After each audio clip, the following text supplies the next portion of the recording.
Shelley Carney and Toby Eunice bring you New Mexico day trips. Visit national parks, monuments, state parks, and historical sites. See the amazing and unique desert vistas of the Land of Enchantment and walk through the visitor centers, museums, and Pueblo ruins with us. Enjoy the sights, sounds, and flavors of New Mexico. Let's have an adventure.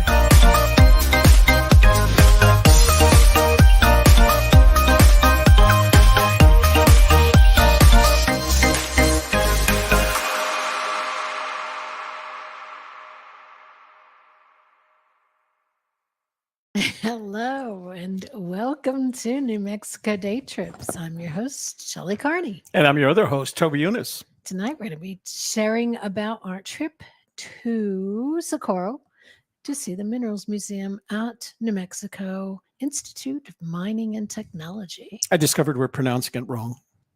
What? There is no S in Mineral Museum. It's the mineral. Say minerals. Yes, you did. No, I will replay that segment. Oh, well. That's your fault. Well, it's, and you can see because I wrote it in there. Oh, I fixed it today. So I knew it was mineral. All right, let me get the banner done here. Let me get my... I will let you. Thanks. This time. So a couple of things. See that banner that's down, running down below, but I'm scrolling across the bottom. Everything you need to know about us is down there.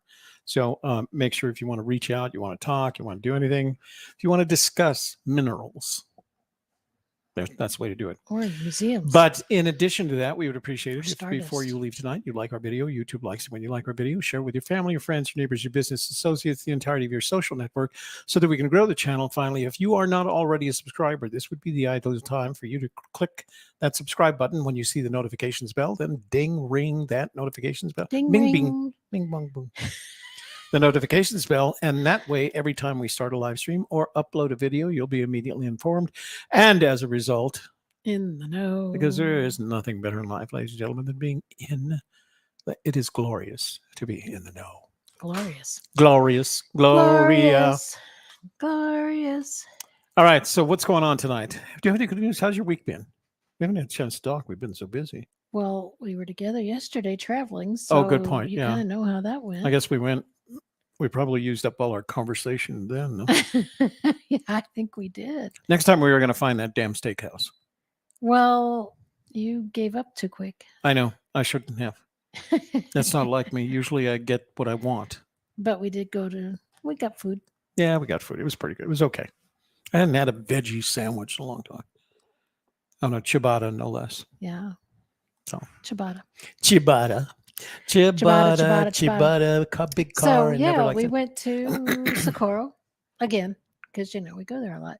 Now, my son went to New Mexico Tech for a year, so I have been to the university, but I hadn't been to this building.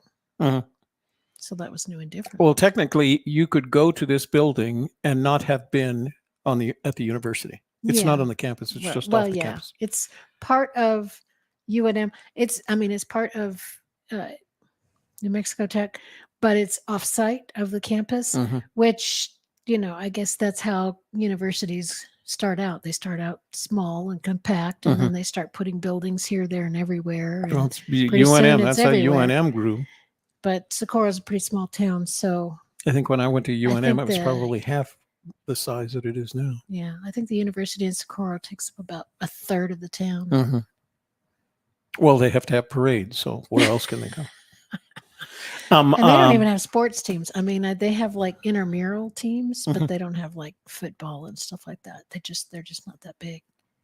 Oh, they don't? Oh, I didn't know that. No. Mm-mm. I guess I've never, not that I follow. Which is one of the reasons I collegiate liked sports. it, because they weren't putting all their money into sports. They were putting it into research That's and how UNM is, technology and science. Yeah.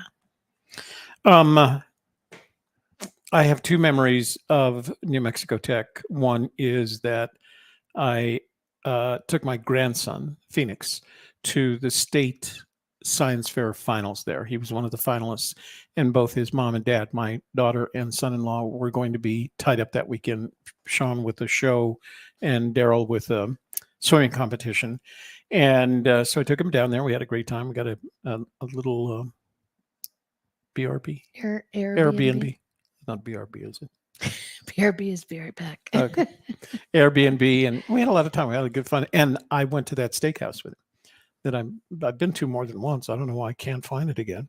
And then the other thing too is, as we turned onto the road that led us directly to where the museum was, we passed the baseball field where we made the exchange with the gentleman who won our treasure chest. That's where he wanted to meet. He was coming up from southern New Mexico, so we decided that would be a good place to meet.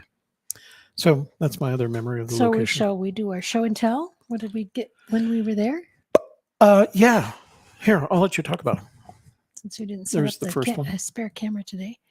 Okay, so this is a book called Rock Hounding, New Mexico, 140 of the state's best rock hounding sites. And this was written by Martin Freed and Ruta Vasquez. And they wrote it because they are rock hounds themselves. And all the guidebooks that they could find, they were not happy with. They were incomplete. They were older books. They wanted more updated information. They wanted to make sure that if the guidebook said that you should find this, and this mineral or rock there at this site, that they were actually able to find those things. And if they weren't able to find those things and they couldn't find anybody who was able to find those things, then they didn't include it in the book. So they went to all these places around New Mexico, and they split the state up into 4 quadrants at I-60. Because I-40 is actually more north. So I-60 is about halfway across the state. And it's a really good book for finding specific kinds of minerals that you might be looking for. Actually, it's not I-60. It's US 60. US 60. They never made it an interstate. We've actually been on it a couple of times. Okay. 60 is how we get to the VLA. It's I-60 in Arizona. I guess that's what I'm used to. Oh, interesting. So yeah, good book if you're interested in rock hounding. What else? So this one is New Mexico Rocks. And the reason we got this one is because it sends you to, there are 60 different locations across New Mexico that it isn't necessarily for rock hounding. It's for people who are either aspiring geologists, degree geologists, or amateur geologists like us. Just want to know more about geology. And they want to know more about it. But the best part of it is this map that they put up on the front that divides New Mexico into its 1, 2, 3, 4, 5 primary areas. And as you can see, going right down the middle is the Rio Grande Rift.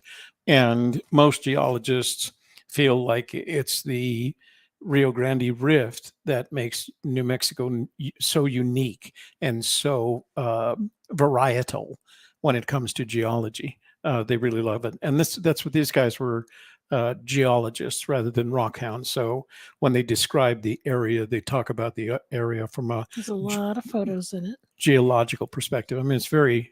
And it was put together by one of the women in the geology department at New Mexico Tech, Natalie Brandis.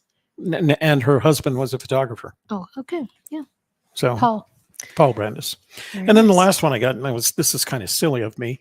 It's the Minerals Encyclopedia. It wasn't like I have 2 other books that are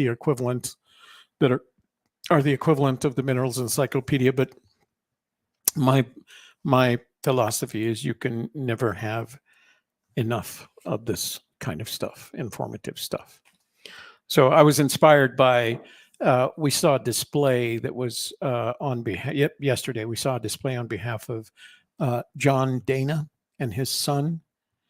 And he wrote the original book on the morphology, the understanding of geology, breaking it down into, rocks and minerals, and then breaking down the minerals into their mineral content.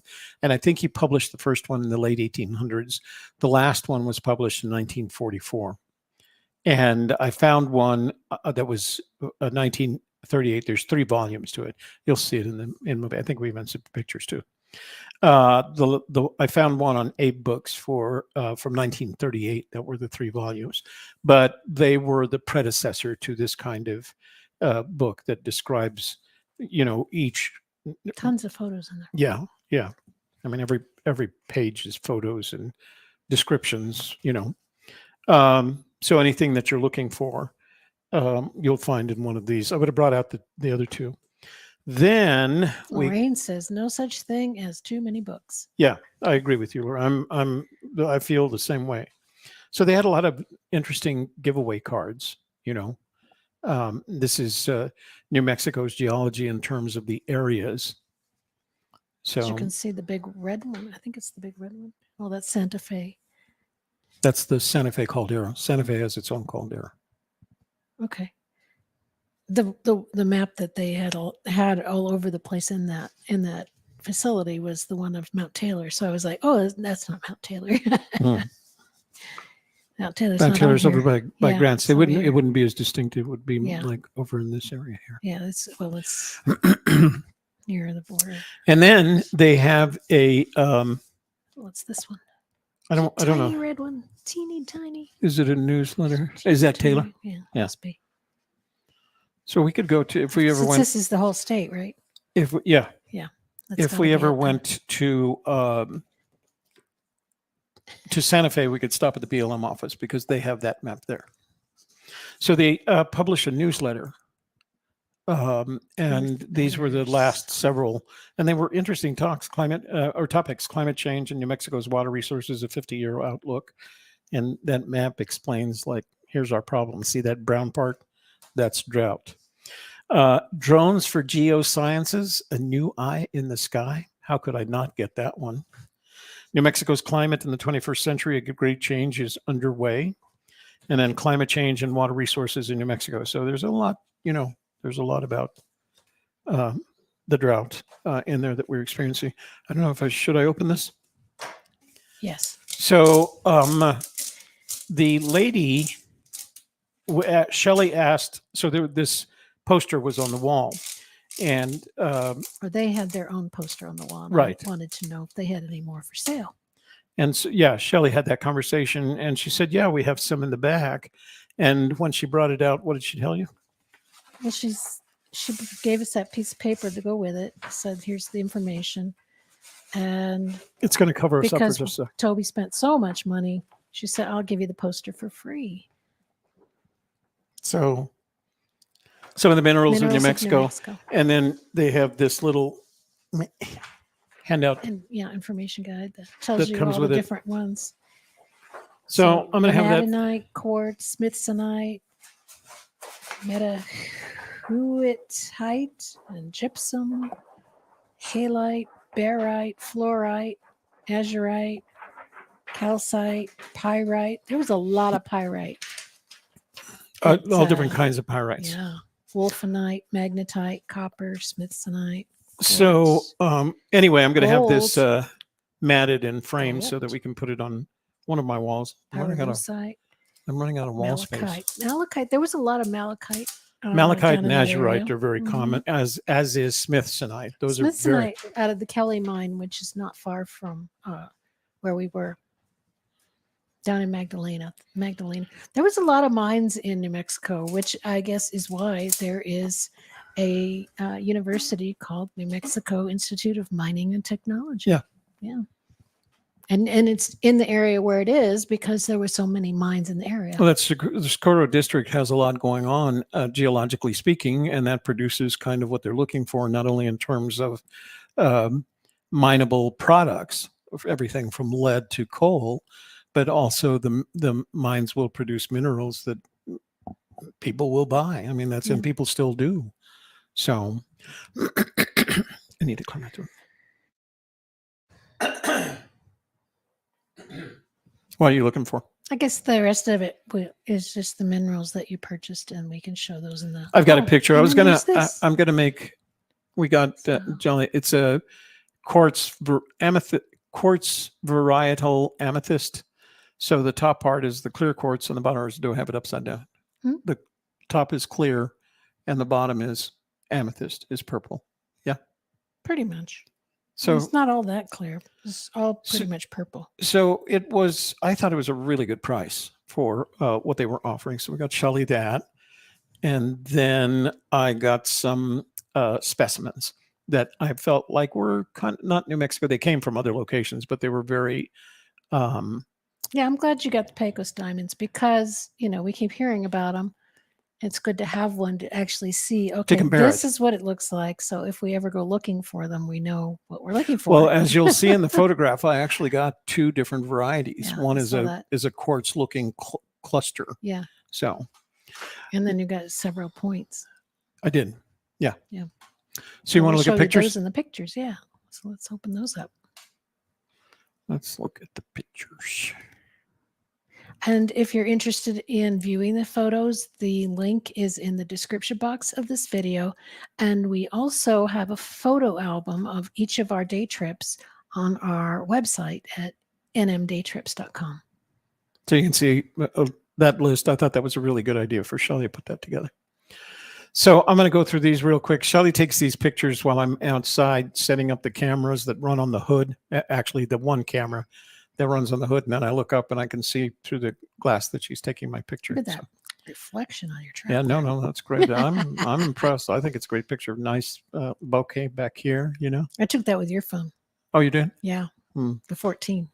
Very nice. Yeah. Great shot. Good camera. So this is a Hello, Mary Green. DJI action. I have a couple of pictures for you, Mary Green. This is a DJI action, and it's mounted on a suction cup. Actually, it's a GoPro suction cup mount, and then this is a battery, kind of an extra battery for it while it's running on the. This front is of the the truck. rest stop we always stop at. What's it it's called? About 15 minutes outside of Socorro. It's called Walking Sands. So there's one on both sides of the road. So whether you're going north or south, you can stop at these rest stops. Speaking of driving yesterday, so we were trying to make a decision literally up until the night before. No, I called Shelley that morning because we had both looked out the window. We both saw there was snow on the ground. Shelley had the sense to look out the front window and saw the streets were clear. And so our discussion was, should we go? And we both agreed, yeah, let's do it. So we were lucky, although we had weather, none of it settled on the roads. So all around us, it was white, but none of it settled on the roads. But the other problem was there was a truck that passed us with a load of stuff on a trailer. And it was just like, I hate to say this, but it looked like somebody had broken into houses. Like I think it was people get rid of old refrigerators, washers, and dryers, water tanks, things like that, and they gather them up and recycle them in some way. Is that what it does? I think it is. Well, a few miles before the rest area, he dropped one of these things right in the middle of the highway. It was actually on the left lane. But we saw it was white, so I saw it in enough time to make sure he kept over. But the guy behind me didn't see it. He was going to pass me, and he had to swerve in order to miss it and go back and back. Then after we stopped at the rest area, we continued on to Socorro, and I was going to pass a large tractor trailer, and I looked up. Well, I always look up. I mean, I'm a very aware driver. I always know what's going on. And right in front of the truck, about 150 yards, was a woman in the middle of the road dancing on the phone. Well, she was playing with her phone. Oh, yeah. Well, she was dancing in the middle of the road. And so the truck, it's a lot harder for them to slow down. But I saw him. I was fortunate not to have started the pass. I was actually behind him, and there was traffic behind us, and I knew that traffic behind us couldn't see what was going on. So I started pumping my brakes. He started pumping his brakes as well. And she managed to get off the road before we both got there. But we both slowed from 70. He was probably doing 70. I was doing 75 to 20 miles an hour and I don't know, a couple hundred yards. And I don't know I have no idea what she's doing. As we headed, there is a state police office that's about halfway between the rest stop, what do you call it? Walking Sands rest stop and Socorro. And as we were continuing on, we noticed there were 5 or 6 state police cars headed back north in that direction with their lights on, and headed towards her. So not sure what she was doing. And I felt guilty afterwards not having called 911, but I was sure that the trucker had probably done something because there were at least 5, maybe 6 state police cars going in the opposite direction. Hey, Mining Maggots, good to see you here, Coulter. Yeah. We have a good show for you tomorrow night. We'll talk about it more. We have a good show tonight, too. We have a good show tonight, So too. let's look at our photos. There's Toby. All right, there's more Toby. So this always looks funny because that battery has a small power scale on it, and it's really hard to see. It's black, and you can't see it in any kind of light. And this wasn't even sunlight. This was gray cloudy, but you have to make kind of a telescope to be able to see it. So Shelley got that shot of me looking like I was kissing there. And then the last part of mounting is I take a small wire cable and I wrap it through the 2 pieces and I hook it to my windshield wiper, which thankfully I thought about it afterwards. We didn't have to use on the trip down. Oh, yeah. It would have been That's true. real funny to have used them. Yes, we did have to use it on the way back. So this is what the weather looked like. This was, again, at the walking sands rest stop, and that's the direction we're headed, and the mountains all around us once we got down there. So these are about 5 miles away, but then they turn south and they run behind Socorro, and they were all like that. They were all snowy and cloudy and foggy around it. So this is the building itself. It's a new building, and like Shelley said, it's not necessarily on campus. It's named after Charles and Jesse Heaton, it's pronounced. Bureau of Geology. They have classrooms in the upper level. It's 3 stories. So the lower level is on this side, the bookstore, and on this side, the mineral museum. And then there's 2 other stories you can't see it. I was going to launch a drone because, but it was just so black. It was a pretty day. The weather was. And so there's 3. There are classrooms on the lower level, as you'll see in our video, and then there's 2 other levels with classrooms and meeting places and things like that. So it's very cool. It's a good looking building. Yeah, it was opened in 2014. I thought it was 2016. According to the signage. Oh, was it? It was 2014. Okay. I thought I read 2016, but I'll take your word over mine. This is a look from the front of the building. Outside, it has I guess what you'd call a rock park. Well, landscaping. Come around the side, and then when you shoot back towards the building, it's just got some nice landscaping. It's got this waterfall that comes out of the rocks, and it's all surrounded. These are all petrified wood, along with the little pond. Of course, it's a recycling kind of pond, but this petrified wood, and it was really good looking because it was wet, and so it was just amazing how big these pieces were, and how they were still there because. In Albuquerque, did you hear somebody stole Billy the Kid's headstone? I don't know if they found the guy yet, but they somebody stole Billy the Kid's headstone out there in Lincoln County someplace. So again, this is all some of that the petroglyphs, and this is New Mexico. I'm sorry, not petroglyphs. Petrified wood. This is New Mexico petrified wood. You can find it. This one was the most amazing because when I first saw it, I thought it was just a log, cut from a log, but it was actually a rock. That was petrified wood. I did this just to document Bureau of Geology, their hours. They're closed on weekends. I thought they were open from 12 to 4. Oh, the museum. Weekends, that's the Bureau of Geology. Open 10 to 3. Yeah, 10 to 3 at the museum and the bookstore. This is kind of a view from the front. They have these beautiful glass cases. These cases here, which is where I spent $250. Well, no, the $250 included the books. These are the cases with specimens for sale, and they were very good specimens. There were some that were pretty expensive. There was a piece of Smithsonite in there that I really wanted. That was the classic, that aqua green color that you were looking for, and it was $350, and it was wow. Yeah. So there's money to be made for these rock hounds. That's more of the petrified wood from the Triassic period, no less. So that's from Holbrook, Arizona. Where there is a lot. Well, yeah, that's basically the petrified forest in Arizona is up in that area. So this, I couldn't take the picture and put my hand on it. This was a piece of pyrite. Raw pyrite. Now, pyrite doesn't have the value to gold or silver, but it was just amazing that this one piece of pyrite, it was probably 2 feet from one point to the other. And it had to weigh a couple of 100 pounds. It was just huge. So these are the sales cases. So these are the cases that they have those rotating shelving. So it was very easy to see all the things. There happened to be another gentleman that was there at the same time, and we were kind of in a competition, make sure. So he'd be at one and I'd be at the other, and you wanted to get the good stuff. That I tried to focus on the things that I was familiar with. So this is just some of the collection. These are not rotating, but this is some of the collection. By the time you're down here, you're in specimens that are several $100s. And that one right there, it's not as dark, but that bubbly stuff, whenever you see it, that's that, and it's kind of aqua or deep green, depending. That's the Smithsonite, and that's the one that was $350. This is the other side, and there was a piece of. So this was a fossil. This was a cone shell shaped fossil.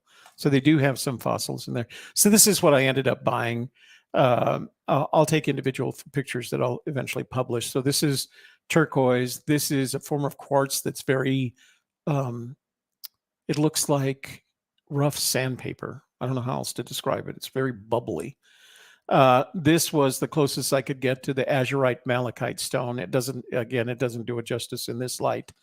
This is quartz, but no, that's calcite.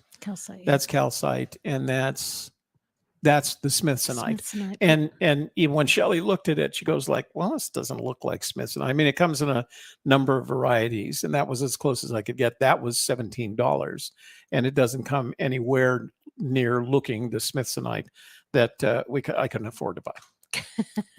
So this is quartz. This is quartz with amethyst. So when they write it out, it's quartz VAR, which stands for variety, amethyst. And what that says, it's a piece of quartz that has an amethyst, part of it, whatever chemical dropped in there to make the amethyst.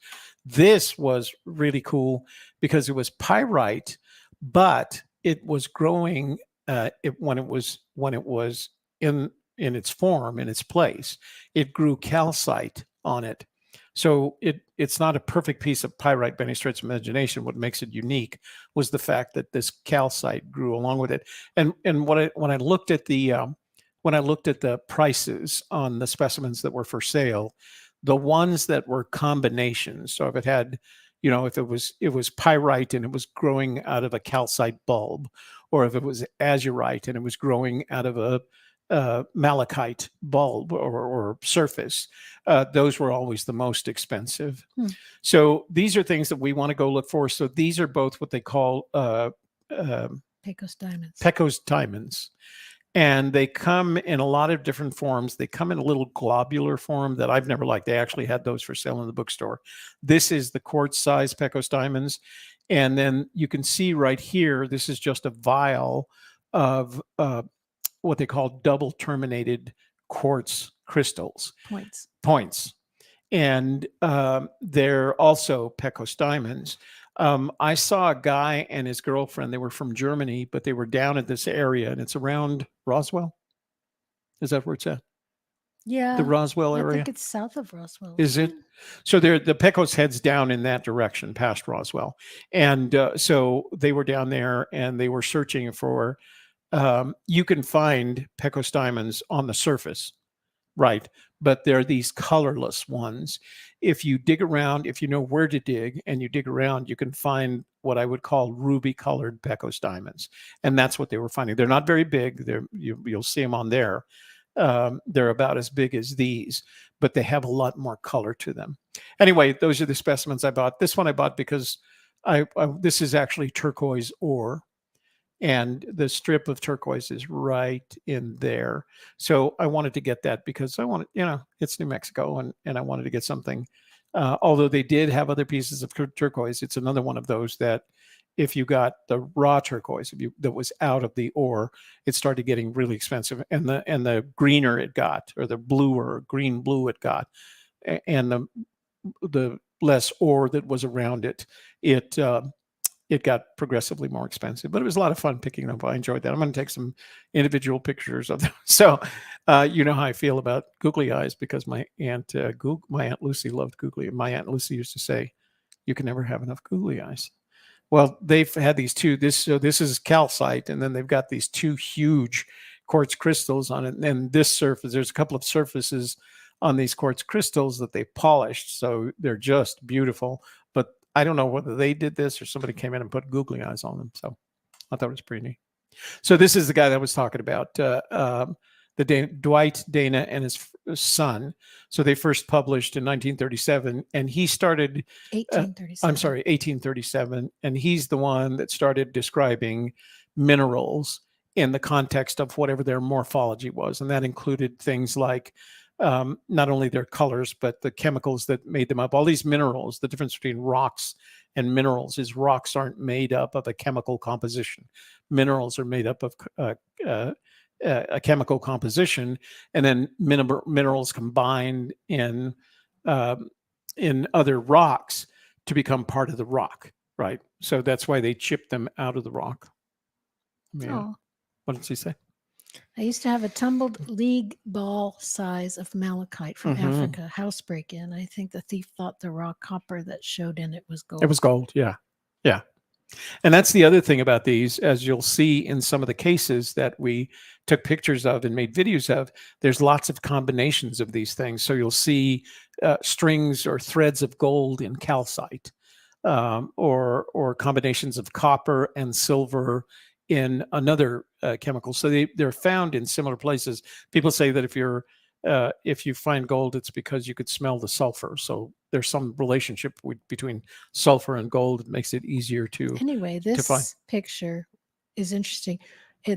What they did was they went from A to Z. So there's like 4 shelves of minerals, all from A to Z, and they all labeled and give you a sampling of what that mineral looks like. And so in here, if you take any one of these, right, and you read through it. So let me find one, the argentinite. So the chemical formula, right, the elements that is made up of, the hardness scale, the color, the streak, which is what the line that it makes on a piece of this rough tile that's the standard, the luster, the cleavage, the fracture, the tenacity, the crystal form. Those are all part of the descriptive morphology of each one of these minerals. And it was Dana that started coming up with that started identifying them, that if you had this information, you could identify the individual mineral. And he wrote the book on it, and his son followed his work up. So it was still in use. So these right here, you'll see the Dana's System of Mineralogy, and there were 3 volumes. And then there was a textbook. And this was the first one. There was 1 volume that was the first volume to be. And these have all been donated to the museum. So that's how it went. Here's the finish of that A to Z list of minerals that Shelley was talking about. So it was a wonderful display. So we went into the luminescent, the fluorescent minerals room. So they have a separate room that's dark. You have to go through curtains. It's kind of a large walk-in closet, but there's no doors on it. It's curtains instead of doors. But it's not like an afterthought closet. Dark. It's actually, designed to be just this, and it has the necessary. This is under infrared. But the other smart thing that they did is not all minerals fluoresce under infrared light. They fluoresce under different wavelengths of light. Pardon? Do you mean ultraviolet? What did I say? Infrared. I meant ultraviolet light. So that's where they most fluoresce. But there are other wavelengths, and so what they designed was this, and it changed on us. You'll see in the video we were surprised when all of a sudden we thought we had done something wrong. Oh, you got to keep it because it was so dark. I didn't even know if you'd be able to use it. Yeah, it was usable. Yeah, I was really surprised. So yeah, I kept it anyway. So they have just a good collection of minerals that fluoresce under ultraviolet light. And I think I said infrared in the video as well. So then they had this interesting thing, and this is kind of taken from Dana's work and the encyclopedia that you saw there. So it explains what the building blocks of minerals are. And of course, you start with a periodic table, and then combinations of that periodic table using either ionic bonds or covalent bonds is how you create the minerals.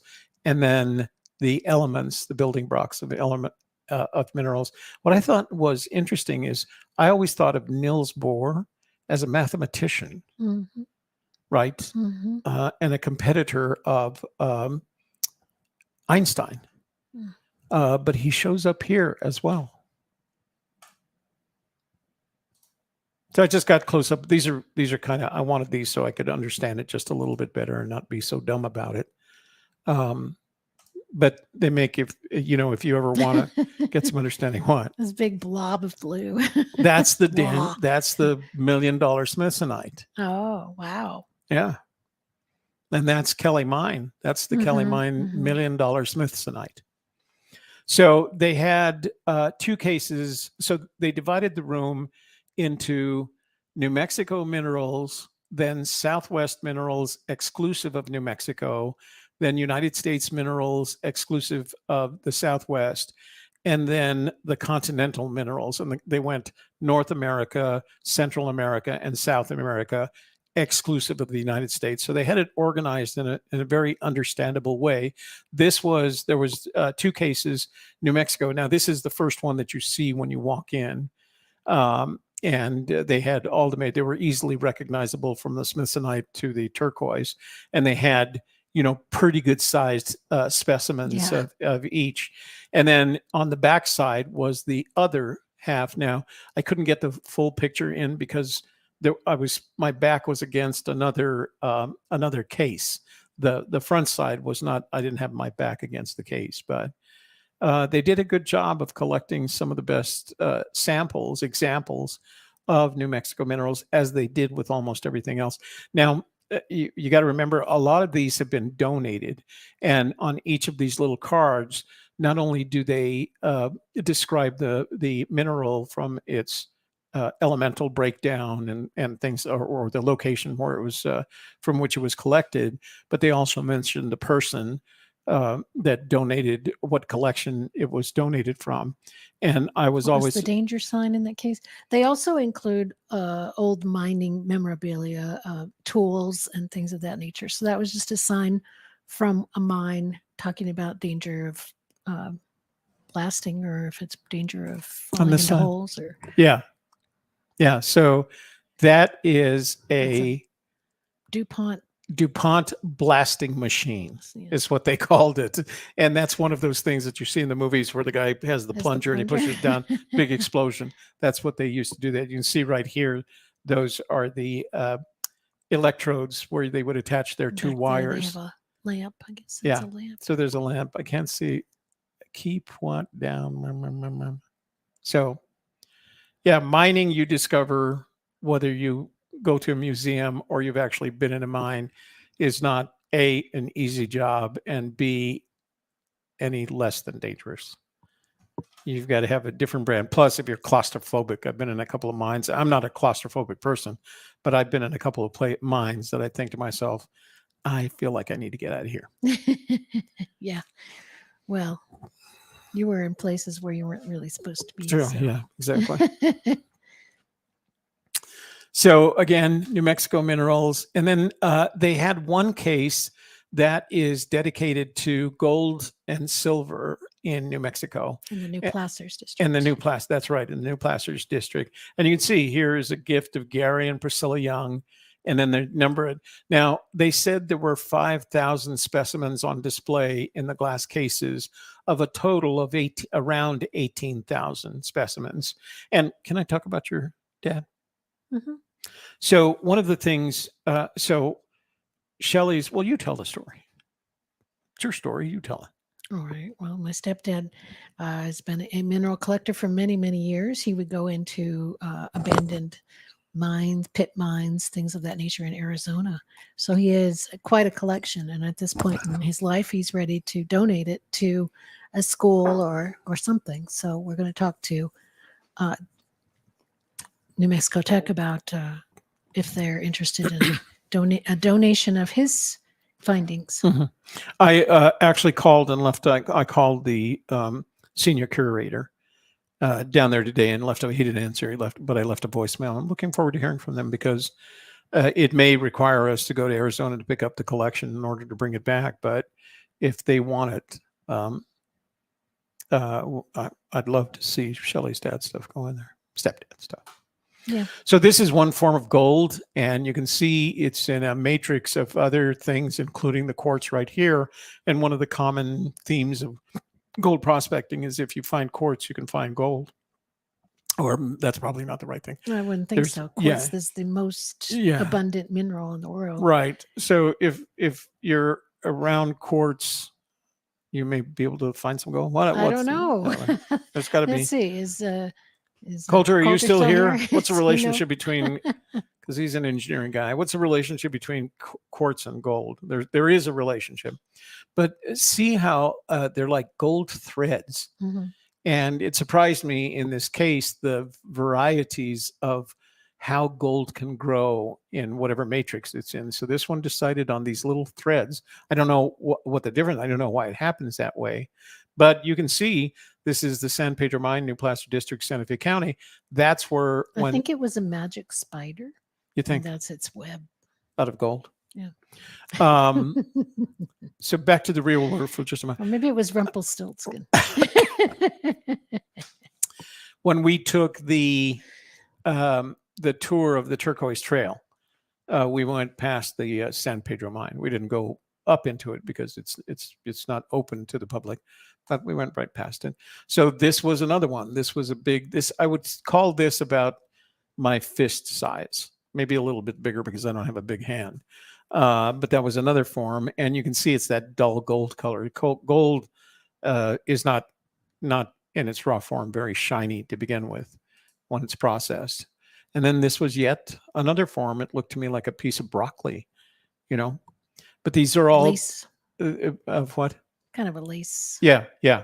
But these are all from mines in New Mexico. So there was gold here at once.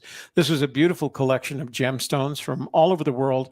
This lower corner was the ones that you could find in New Mexico. So Shelley asked me to take this picture because they were all numbered, of course. That was the other thing about, being here is you couldn't look at a case and not know what you were looking at. I mean, everything was identified as to what it was, where it was located, who was donated by, its chemical makeup, et cetera. That's what made it. I'm sure when you're in a school called New Mexico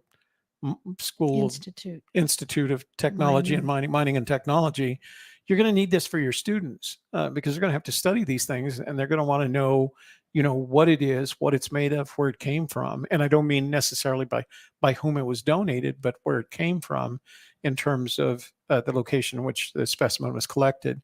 So they were very well, the word is not labeled. It's the word I'm looking for. Documented. Yeah, documented. There's something that's like, it reminded me of a museum where all the images were. Oh yeah, it was a museum. It was a museum. Good point.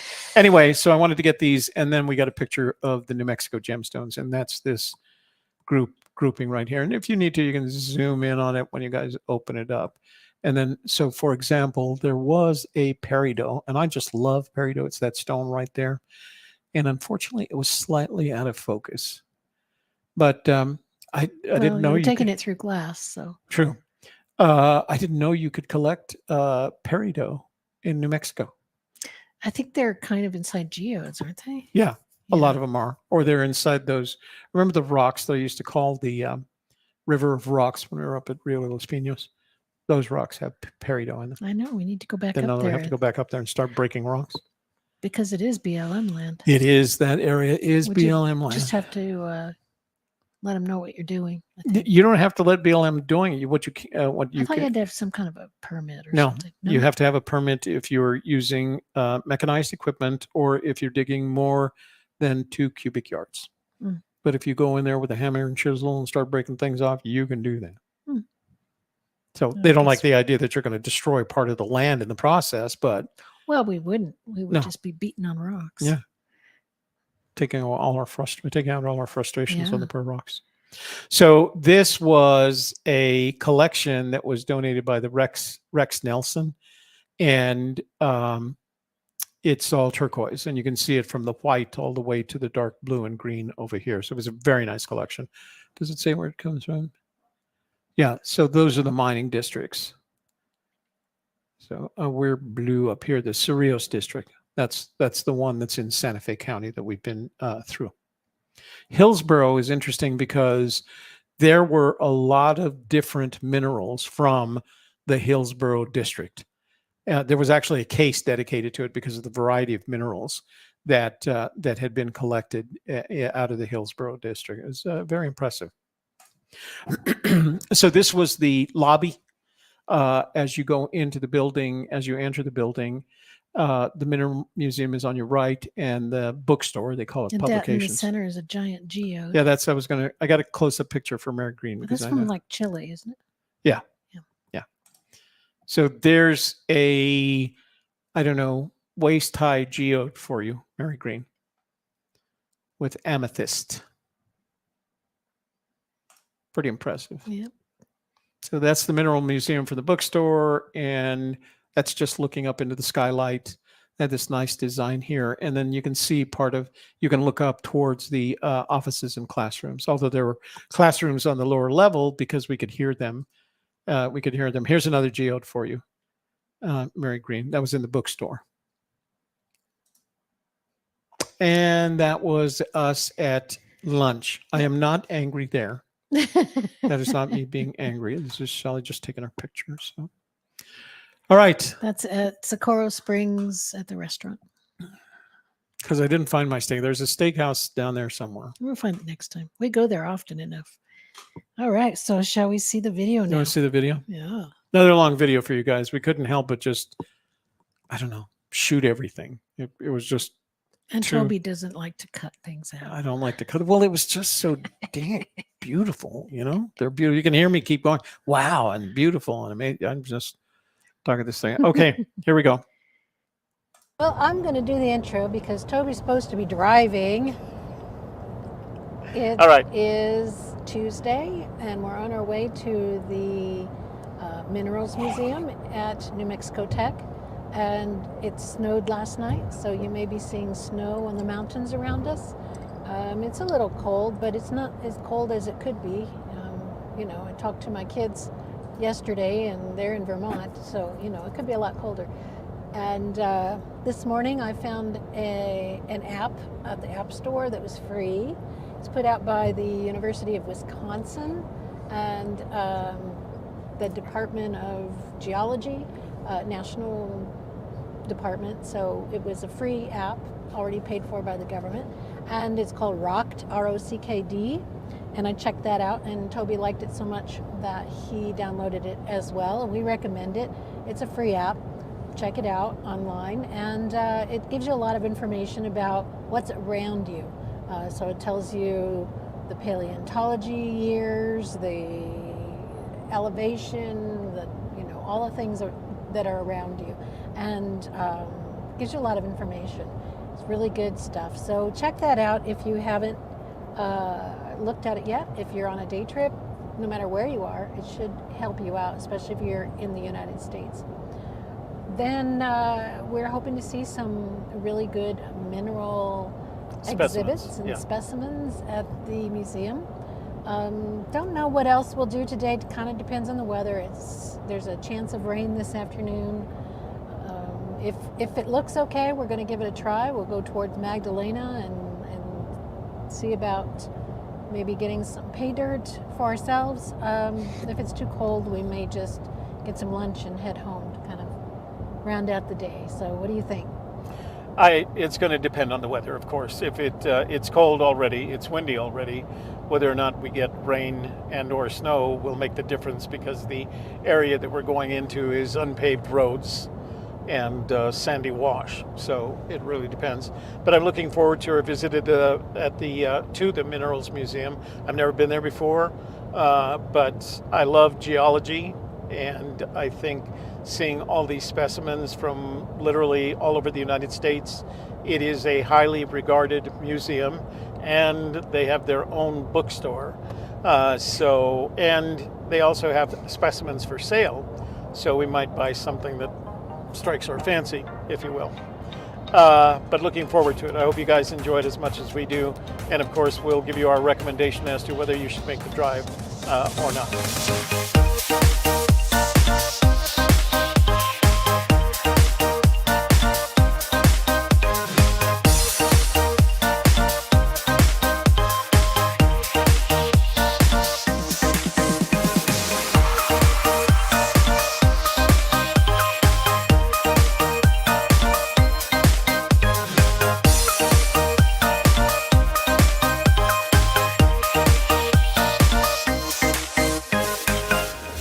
Well, we made it to the museum.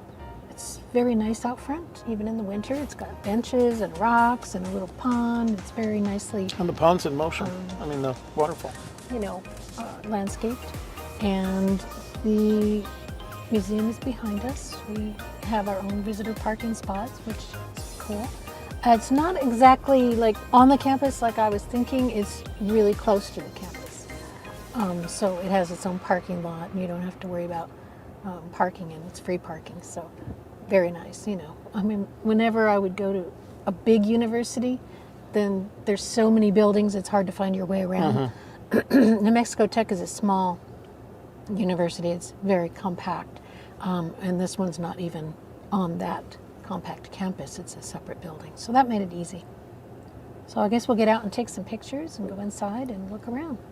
All right. The royal we. So I'm in the car. We're still here in the parking lot because Toby had to take some pictures. And we'll be going inside in a minute. Hopefully they're open because we got here right at noon. These things happen. And it's cold out there, so I'm staying in the truck until he's ready to go inside. He's playing with the camera right now, so yeah, he's over there. See? I don't know if you can see him. Anyway, I'll go inside in a minute.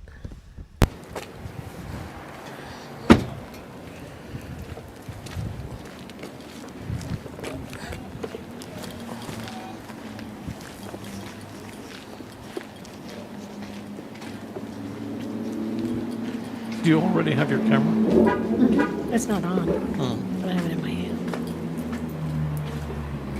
I was just in a hurry to get inside. It was cold.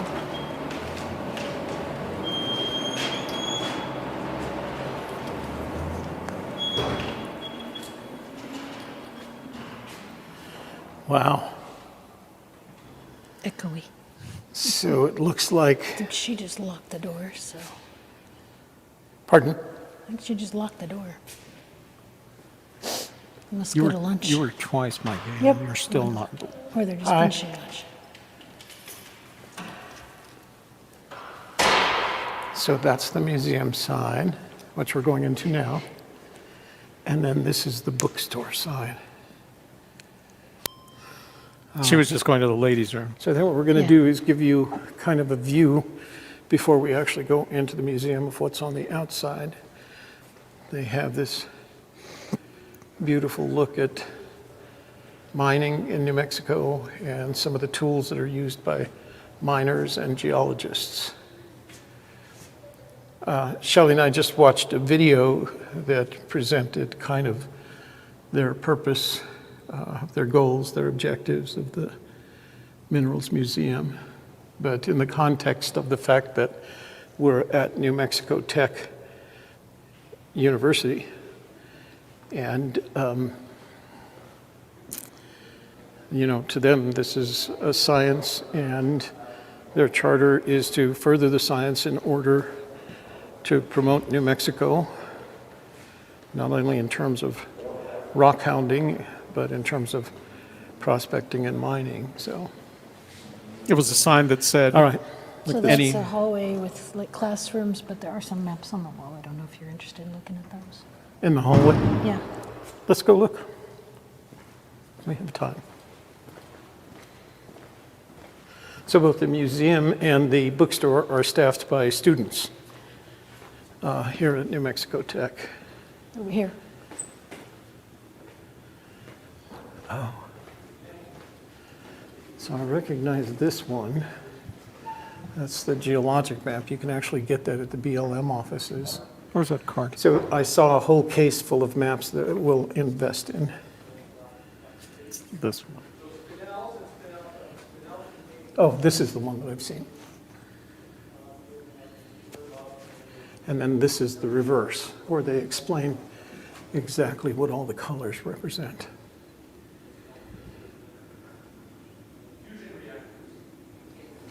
They're having a class over here. I can hear them talking. Yeah. So It's the let's, John Wayne Wong. let's go in. I don't know if there's an organized way to do this. I know that the cases are broken up or divided into areas of interest. So it looks like there's a sign on the front. The bookstore, as I said, is over there, so we'll come back to the bookstore. Kind of bring in some light during the day, kind of a ceiling. So this building was built in 2016, did they say? Oh, I don't know. I didn't. We found out later it was You 2000. want to sign the guest book for us? Found out later it was You want to sign the 2014. guest book? Yeah, they just have minerals sitting everywhere. Huge specimen of Albuquerque, pyrite. March There you go. 17th through 19th. That's how big that piece was. Yeah, we're going to go to that one too. There's a bunch of gem shows that are happening over the next couple of months. One of them is in Albuquerque. Now, they do offer a service here, but it's by appointment. What's today, the 7th And today is the or 8th? 7th. What do we miss? I'm just writing the date. Today's the 8th, 7th. 7th. So this is the case with specimens that you can purchase. So maybe we'll take one of these samples home with us. Or 1 or 10. 12.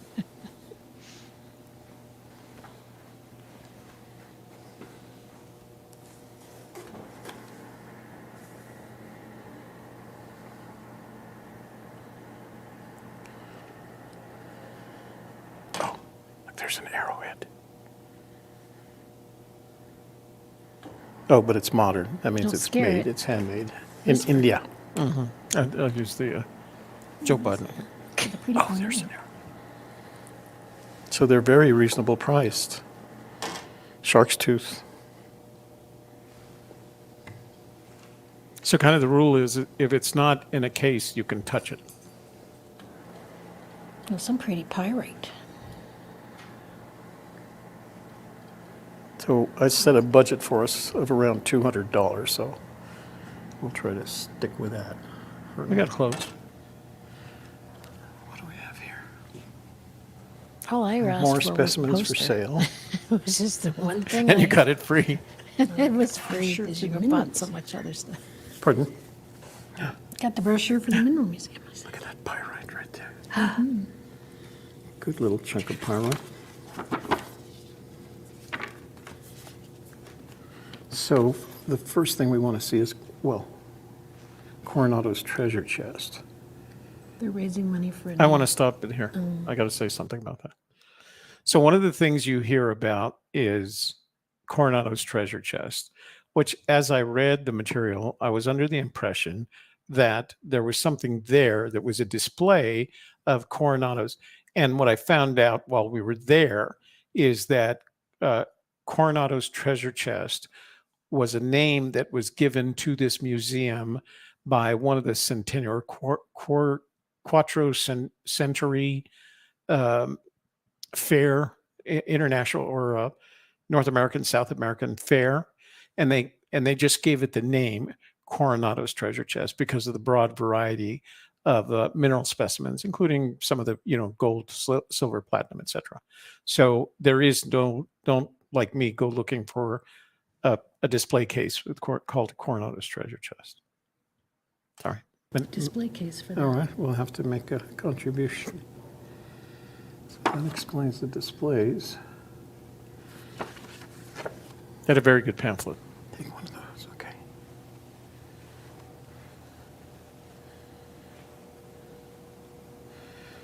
So again, these are all specimens for sale. We'll look through them. I'd like to get that big chunk of pyrite unless there's something else. There's a beautiful small geode down there. Put my glasses on, I think, to read all these things. That Pardon me? small Glasses geode was on so I can read all 175. this stuff. Lots of reading to do.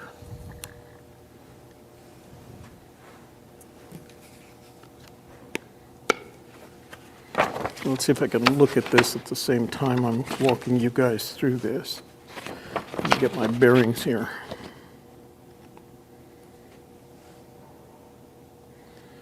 Oh, well, this one says these are the minerals of New Mexico.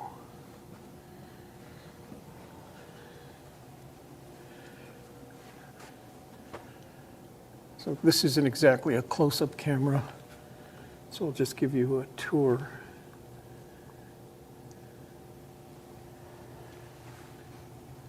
These specimens, honestly, are just beautiful. In the back, you can see the specimen of turquoise. And they also have the chemical compositions of them on each of the cards. Some I recognize, that one in the back, that's smithsonite. You can get some of that. There's places you can get that up in around off the Turquoise Trail. So this one here is a quartz, a smoky quartz, and it's called the Japan Law Twin. And they have a photograph of it on their website. So can you imagine there's a guy who gets paid to take these pictures? I was very jealous of him. Lorraine, there are 5,000 crystals specimens back in are the halite. cases. I'm sorry, not and quartz another crystals, but crystals. 13,000 in the in their laboratory, their A chunk of storage pyrite. area. And they're all labeled. So these are all Documented. minerals that you can find in New Mexico. Some of them have been donated to the museum. What? This one looks like there's a worm crawling out of it. Caterpillar. Yeah, I don't know. That looks more like a, I don't know. No comment. We'll go with caterpillar. Lots of different colors of fluorite. Slug. So I think the idea is that we'll give you a good, oh, what do we have there? Chrysocolla, that one in the back that looks like a composite.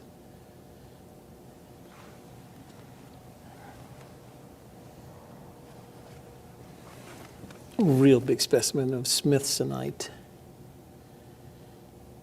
I mean, that took millions of years to That's from the develop. Kelly mine, which is just down the road a little bit.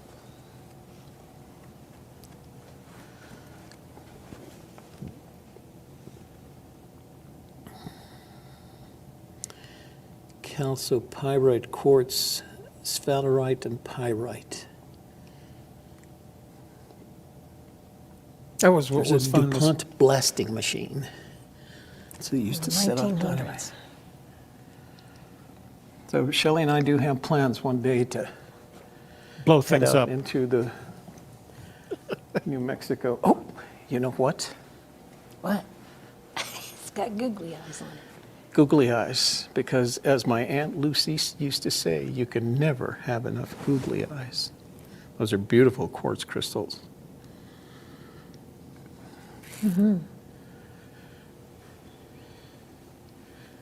Yeah, I use the word beautiful a lot in this video, so forgive me for that. So It's this interesting. is I guess a, the ones that are out without being in a case, you get to touch them. And you're like, oh, go ahead and touch them. That's what it says.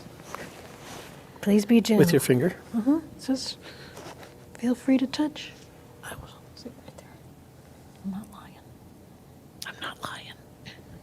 So I love, my favorite thing to do with these is to imagine how these grew up over millions of years and how they were created from the combination of chemicals that had to occur in order for this to happen. It looks like this side has been polished Yeah. so that you can look into the quartz crystal.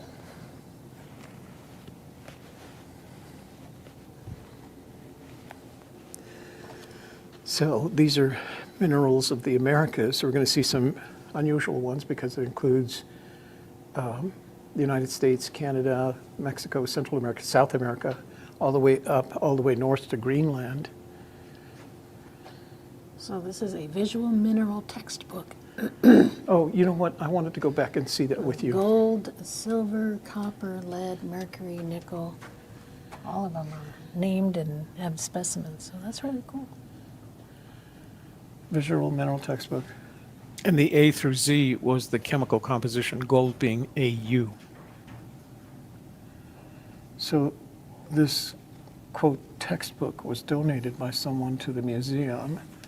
The hero What's in that all yellow this, one? sulfur. I didn't know it was so much of a rock. Shiny rock. Well, yeah, but it turns into powder eventually. Yeah, that's what I thought. I've never seen it as a hard rock.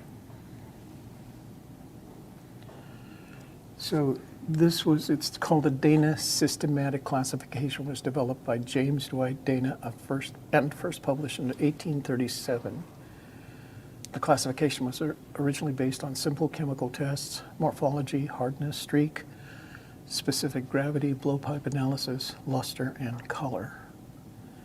The classification now includes information gleaned from X-ray diffraction, electron diffusion, optical electron microscopy, spectrographic and microprobe examination.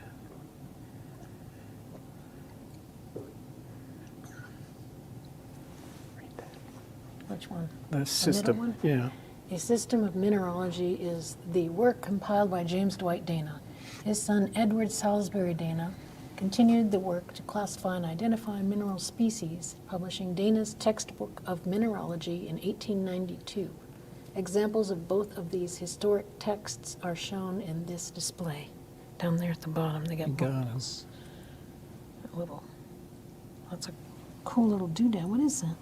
The scale? Mm-hmm. Yeah. Field scale with weights. Ah. Or as we like to call it in geology, a cool little The doodad. fluorescent display is in here. So we got the fluorescent display. Oh, fluorescent. Yeah, 'cause we don't have to be in the dark. Go ahead. It's in the dark. It's dark and scary. Darker it is, the quieter you have to be, apparently. So we weren't sure how it's this was done. going to turn out in the video camera, so So it's not on. you got to find the button. Yeah. That's the trick. In the dark. I don't see it. Okay. There we go. Wow.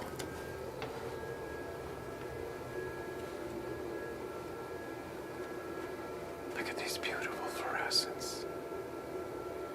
So some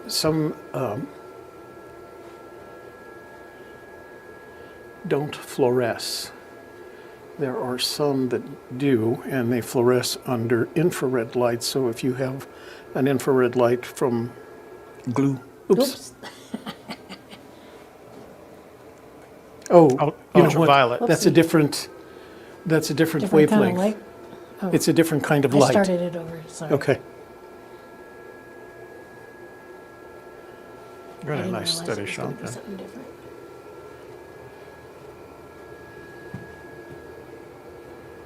So you guys don't get the benefit of what we're seeing here. The camera doesn't pick it up.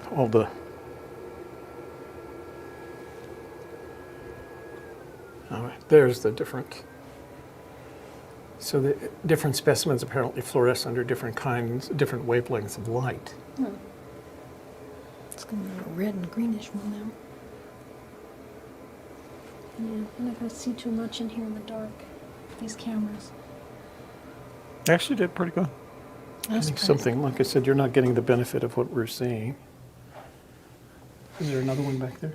No, it's just in the curtain. Okay. Yeah. But I don't know where it went because I didn't see the other curtain. On the outside. Yeah. Oh, So I should go a looked. different direction because Well, the weird thing is, Anyway. they have a sign explaining all of The that, room and is I can't dark, read the it light because it's switch is dark. inside the curtain to your left. I don't know. It's in the hallway Hmm. before you go Light through the is on, curtain. look to your Oh, is right it? And Yeah. note the instructions on how to view the display. See, I'm reading it. Oh, okay. Interesting. Okay. So I think there was only one or two other people there the whole time we were there. It's kind of cool. An explanation of how they all end up where they end up.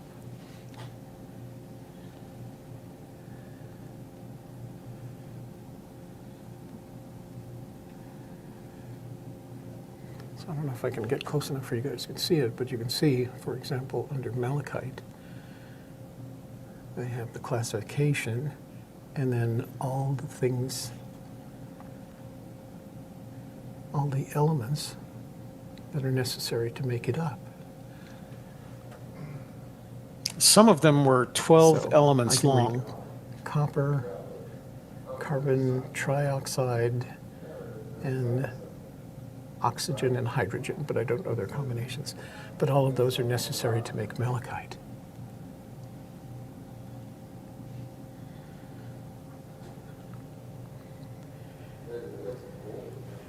Tiny hammers. Toenail clippers. Where do you see? Those are not toenail. That's what they look like.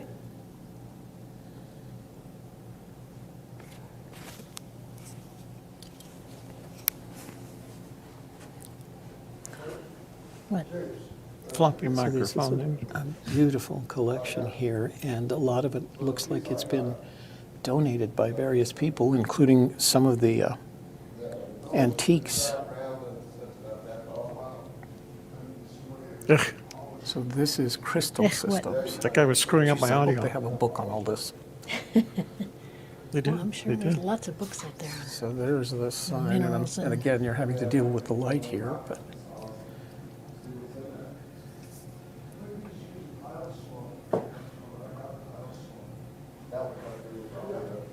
It's like a mousy, where? just white. I guess it's argonite or aragonite. Aragonite Aragonite. from Mexico. Yeah, so here we're back to the minerals of the Americas. Huila. Huila. Colorful one is Huila. I can't say it. rhodochrosite, and you can find some of that in I was trying Colorado. to say the name of the town in And you Mexico. can find Oh. gem quality Cahuila. crystals of Huila, rhodochrosite. something In like that. Colorado, there's another sample of it.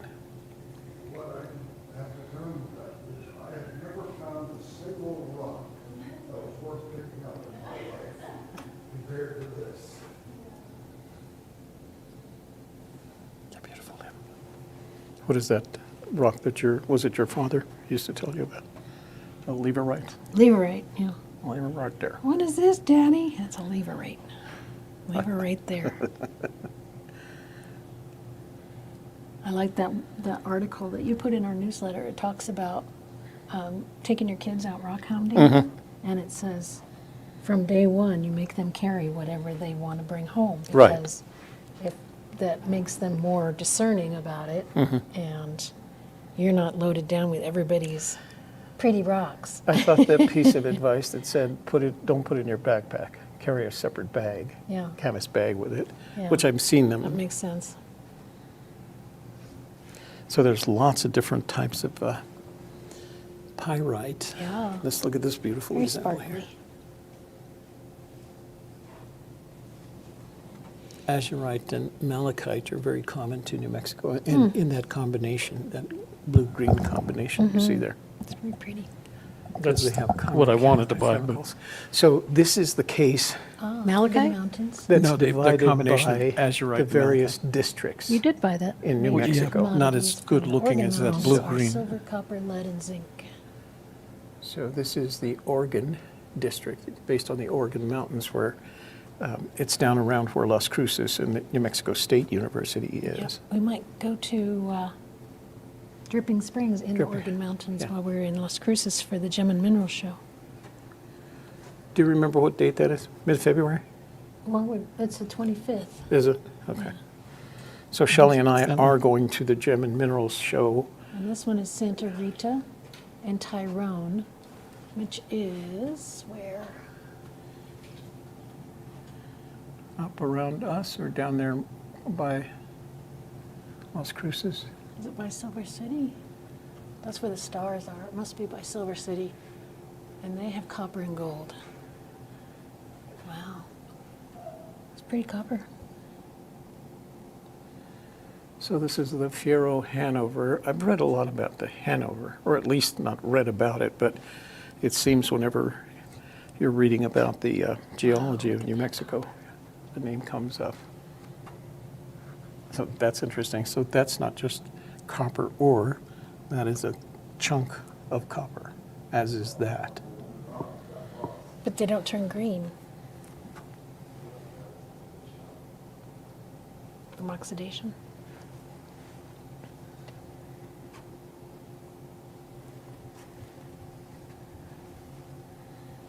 And this one is Fierro Hanover, copper, zinc, and iron.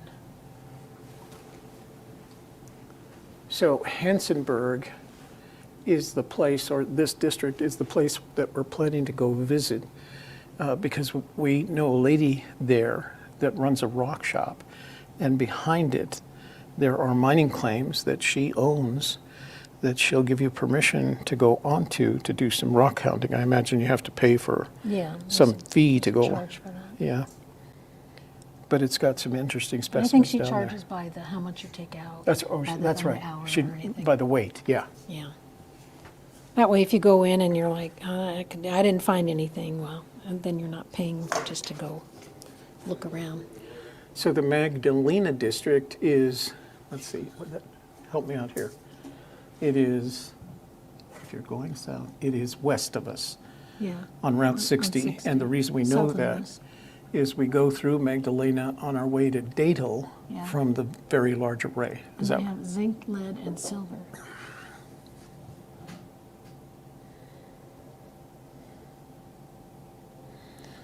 so you can see Hydrozincite. Interesting. Looks like an alien face. new and old placers. So Lots of pyrite in this place. this one, so this is new and old placers, and these are the Oh, area. Santa Fe, right? Well, it's on the Turquoise Trail, Yeah. right? So it's between Albuquerque and Santa Fe on Route 14. And they had gold and copper. But we're seeing a lot of quartz here as Well, well. they should also have some turquoise because, Pyrite. Well, that's well, of course, the chalcopyrite. pyrite is not a placer Chalcopyrite. deposit. Pyrite? Calco- Chalcopyrite? Chalcopyrite. Chalcopyrite. Because I want to say copyright. Copyright. Gold. There's gold. Where? Ooh, it's the threads. Oh, look at that. Can we get that In the closer? San Pedro mine, Santa Fe County. I guess the threading is, the threads, gold threads are more rare than, Then the Then the nuggets or nuggets and- flakes, yeah. yeah. So pegmatites.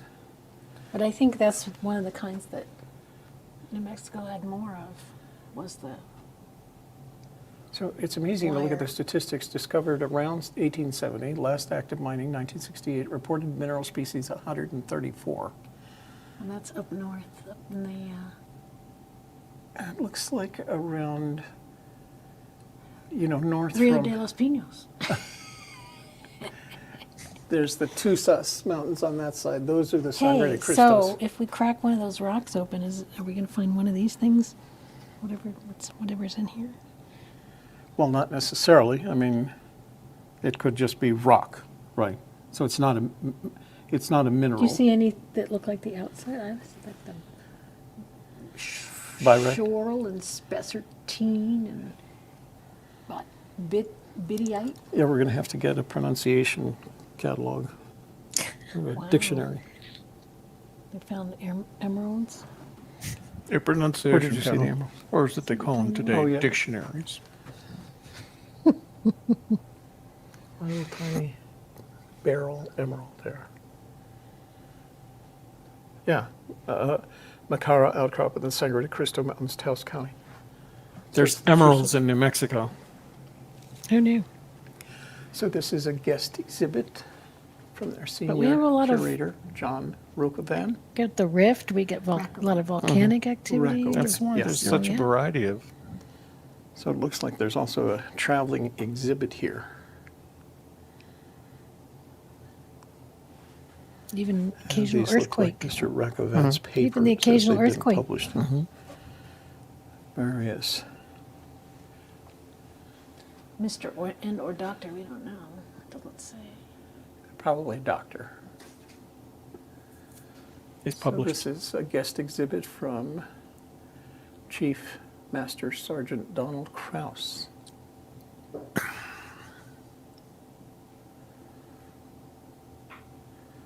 And this is his collection from all over the world, and it looks like he has the tools to cut. And polish. And polish, yeah. And all those cabochons in the back. Look at the cabochons that he's created.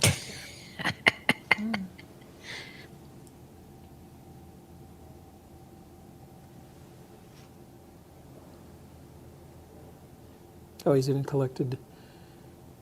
So It's good they're with not that just rock polishing, shells. huh? This is CMS. So what is that? Chief Master Sergeant. Chief Donald Krause. Air Force. You'd have to be Air Force to be a Chief Master Sergeant. This is another collection that was a guest collection. Those Guest are some exhibit, hefty lifelong. sand dollars. Usually you can't find anything that Pardon well me? formed. Those sand dollars. Oh, no, those are almost perfect, aren't they? Fred Third. Parker. Lifelong mineral collector. So, see the blue one? We've seen the various forms of smithsonite in the raw. That's a polished smithsonite. You can see how pretty the color is. So there's one in the background, and this is a cut and polished one. So generally these collectors will have tools in their little shed that allow them to cut the rocks and then polish them. Pardon? That native copper and willemite kind of looks like a scorpion. or Oh, it does, something. doesn't it? Tail there. But it's a cool like looking at the specimen to clouds have with me. found. That looks like a bunny. That looks like a scorpion. So this is oro y plata, gold and and silver in New Mexico.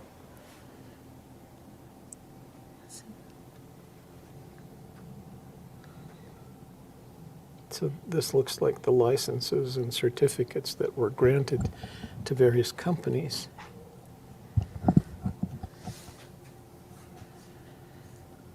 See, this is gold dust placers, Hillsborough District, Sierra County, New Mexico.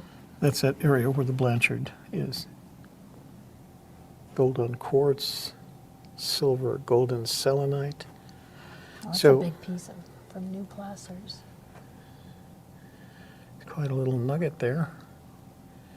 And another one right there. Look at that And it nugget. just says gold, so it's not like it's mixed or something. No? Oops, sorry guys. There's another there. Keep bumping the glass. They don't care. It's not like they're hitting their heads. What's going on with that? Gold assay button. Okay, so what they did is they took some gold dust or a gold flour, gold flake, and they put it into that cupola, and then they put a torch on it. And they just heat it until it melts and it forms that little gold button.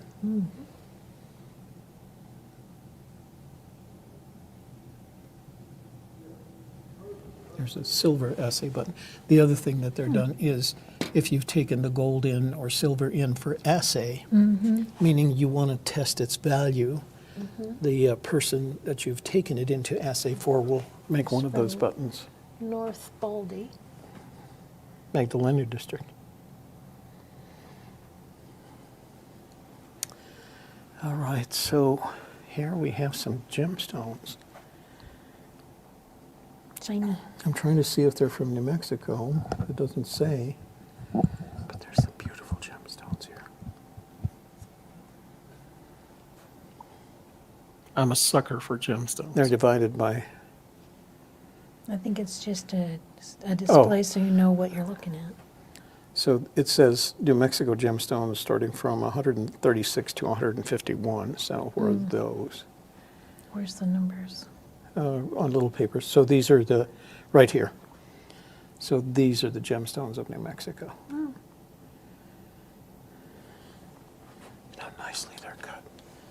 Make sure you get a good picture of that and a picture. I want pictures. I'll come back and do the pictures. Okay. Okay. You know, the signage and things that we want to look at later. We want a picture. So this is lapidary art. Wow, This look has at this been bird. produced by individuals. Look at that agate right there with the little Face. googly eyes. But that's just how it's formed. Look at this beautiful kind of turquoise. That's huge. Yeah. Dang. So these are Huge. pieces that people with cutting and polishing tools have taken and turned into art in various Yeah. forms. Oh, look at the globe. From lapis. From Afghanistan. Wow. So there's a faceting machine.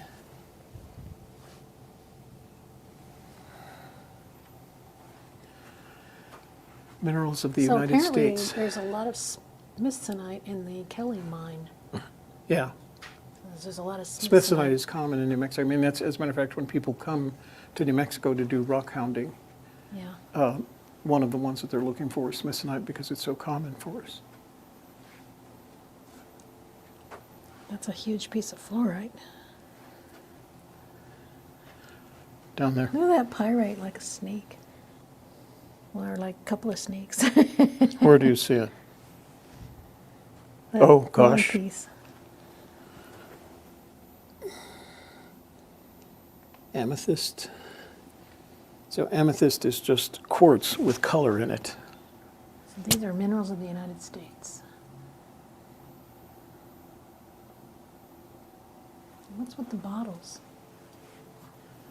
So I don't know whether you noticed, but Glass I took bottles. some of the pictures that I took outside of the front of the museum, and the waterfall that they had created is surrounded by huge chunks of petrified wood. And we're going to look at that more lapidary art.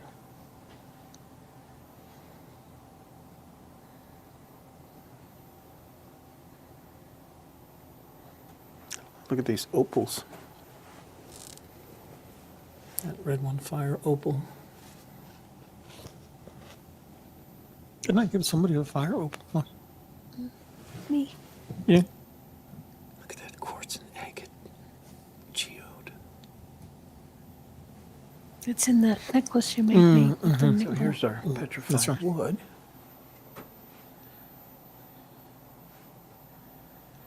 And again, some of it's been, a lot of it's been cut and polished.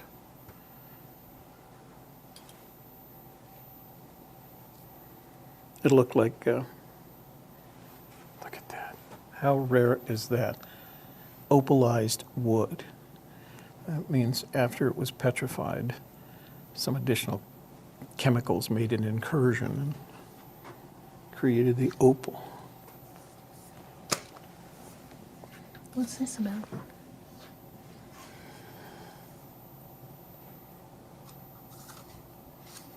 What's going on there? Oh, it's because I haven't put a SIM card in this iPhone. Oh. It's your old iPhone 8 that I Oh, use. I see. Meteorites. There's the Glorietta meteorite back there. Meteorites are fun to look at. If you take a sliver one, there's a whole science associated with cutting a sliver of a meteorite and putting it under a fluorescent microscope. Not a fluorescent, but a... This is from Glorietta Mountain, Santa Fe County. It's very interesting. It's almost like a printed board or something. a polarizing microscope. Tomato.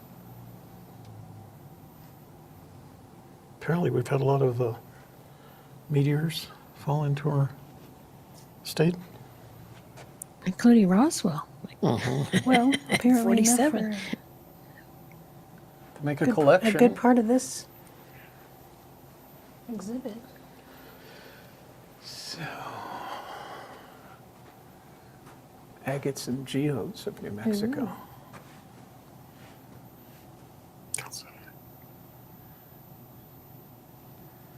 So where can we go for geodes? Rockhound State Park. Oh yeah. You have to go up high up on the mountain to get any more because all the lower ones are taken, and they're small. They're about the size of a small orange or a lemon, Or an egg. but they're still up there. Here's the Rex Nelson collection of New Mexico turquoise. Wasn't Rex Nelson the guy that was Forrest Fenn's first partner in Santa Fe? No, no, It was wasn't. definitely Rex something. Was it Nelson? No, No.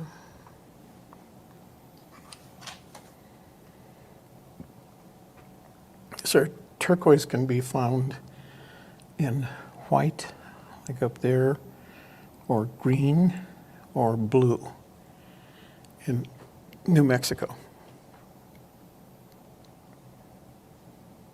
It's the New Mexico State Gemstone.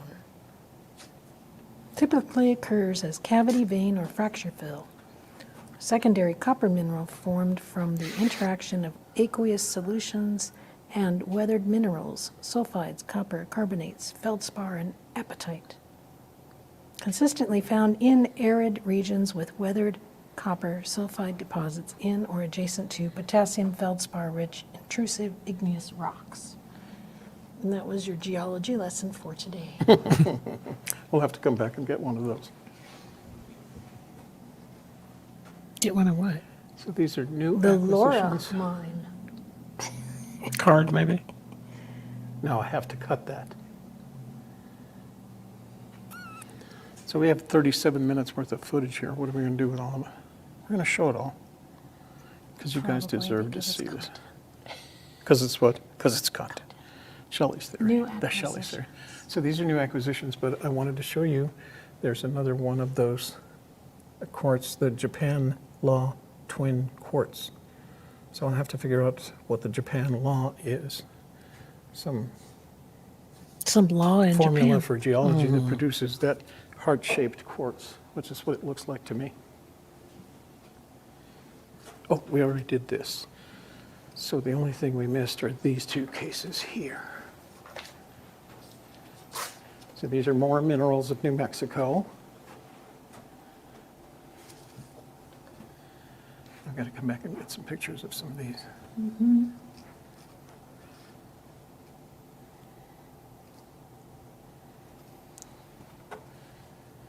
You know, what's interesting is the number of signs that I see that say on exhibit or on traveling. Don't talk. Sorry, I'm going to have to cut that out. Ouch. Forgot to cut that out. The number of It's cute. signs that are see that say they're on exhibit or on traveling exhibit. I'm going to go around you here.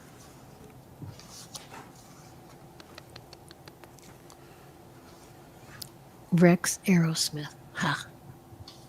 We know one of you guys would remember. Well, This is Southwest. if you're a rock hound or fan of geology, so these are minerals of the American Southwest. So what I read in the museum literature is that they have New Mexico minerals, then they have minerals of the American Southwest exclusive of New Mexico, then they have minerals of the United States exclusive of the Southwest, and then minerals of of the continent, or the two, let's see, North and South America, North Central and South America, exclusive of the United States. So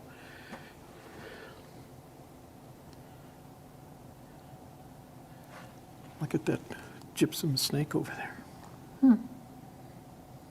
That's from Pima County, Arizona.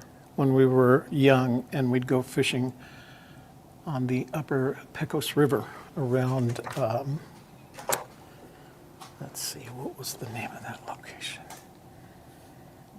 It's further up north. I'll think of the location by the time we show you this video. But there was a lot of mining up in that area, including gold. Willow Creek? Pardon? Willow Creek? Well, it is above Willow Creek, but it's in the Torero, New Mexico. And as children, we could always find pyrite All right, so I think what we're going to do Did now. we do this one already? Pardon? Did we do these? Oh, no, minerals of Europe and Africa.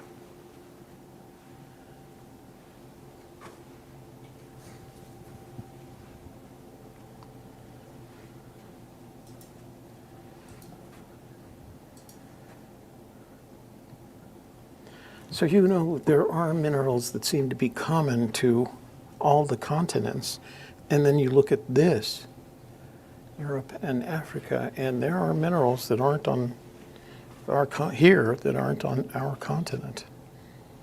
Of course, Africa is known for its beautiful gemstones and its gold, and that's because geographically or geologically speaking, it's old.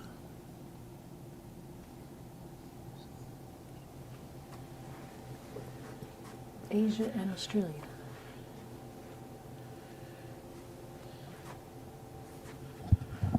Diopside. I love diopside.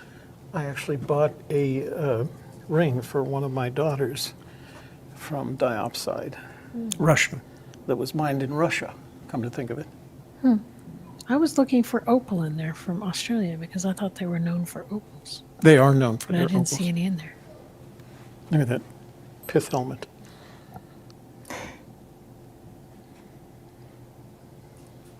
Chinese bamboo hard hat, that's what it says. Aquamarine in the back. You can actually find aquamarine. There's a lot of aquamarine mining in the mountains of Colorado, the mountains that are named after schools. What do they call them? The collegiates. There's a lot of mining up there. There used to be a show on the Weather Channel, and it covered the miners.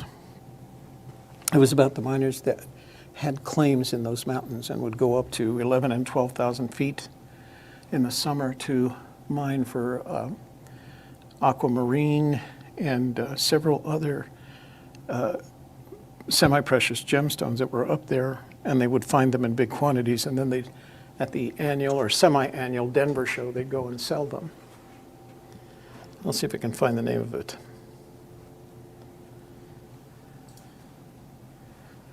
So these two cases have equipment, and this looks like it's uranium mining equipment because it has Geiger counters.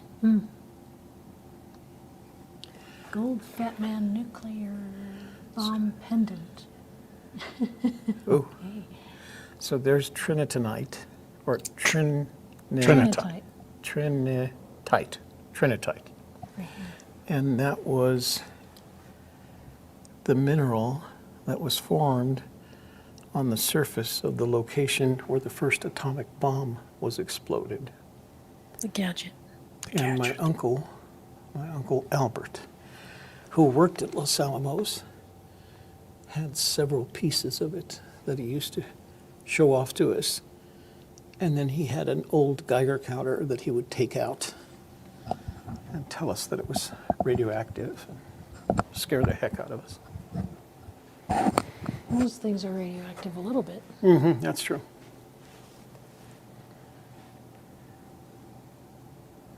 So these are the fluorites, of which New Mexico has a lot. Oh, and you know what? And it's fluorite up in Grant County, which is where we had already visited, and is where our uranium mine was. Our uranium. Well, it's not ours. It's New Mexico. It's the Royal Hour, as in New Mexico. All right, guys. So I think we're going to stop the video here. Yeah. And I think my next pass is I'm going to, like Shelley suggested, I'm going to go get some photographs so we can share some of this information with you.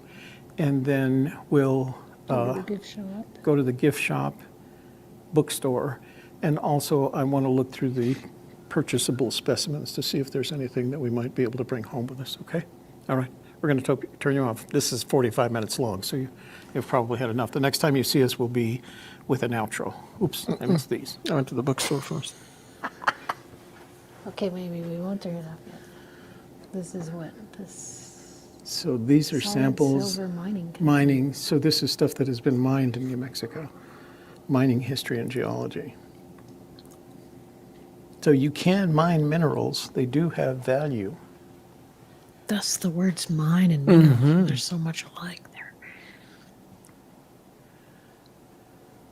Again, this one is from the Mexico Rex mineral. Nelson collection, but this is independent of his turquoise. They're great specimens. You can tell he's a heck of a collector. Okay, camera's off. I'll talk to you guys later. Okay, so my battery's about to die, but we wanted to give you a walk through the bookstore before my battery dies.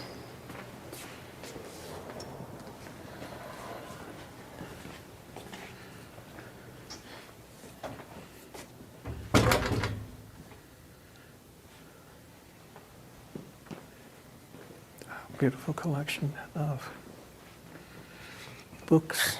The books are beautiful too. Even the books are beautiful. Everything's beautiful. For everybody from, seems the expert and scientist to the complete amateurs like us. I thought I saw, books. did I see some maps for sale as well?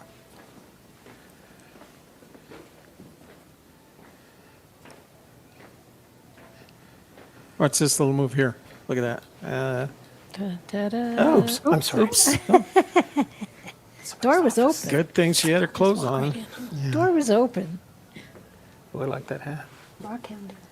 We're going to get that.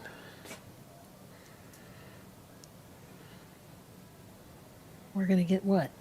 The So that- book. The book. Oh, the book. Geologist hammer, there every it is. place else you go is really expensive. Yeah. Oh, it doesn't have a hammer on one side. It's just a pick.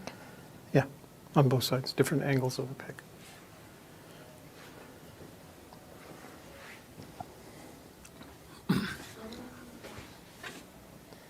Those damn geology hammers are $40, man. Want a pendant? I have a lot of necklaces. Okay, great selection of gifts. We'll make a little bit of an investment here, so, okay, we're gonna turn you off, guys.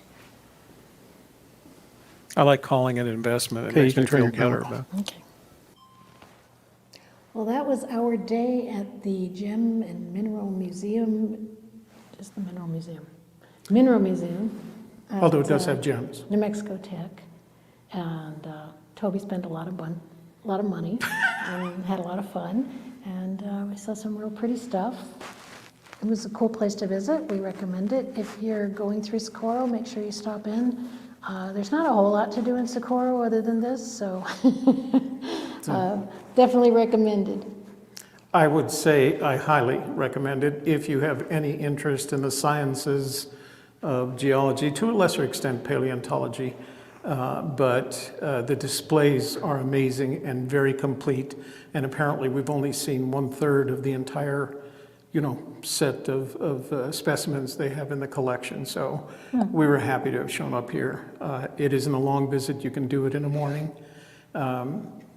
And it's worthwhile if you have any interest. It's probably not going to be as much interest for the children because although they do have a classroom, but you have to make an appointment to visit in the classroom. But There are some things that are out that they can touch, and there is a children's area in the shop. But other than that, it's not a whole lot for kids to do unless they're really interested in looking at rocks. And they do sell specimens. We bought some specimens that we'll share with you on the show. We'll get some pictures. And also they have a great bookstore. It's all the geology related book products. So So it's a fairly new building, and it's a really nice facility. yeah, very nice. All right, guys, thanks for joining us today.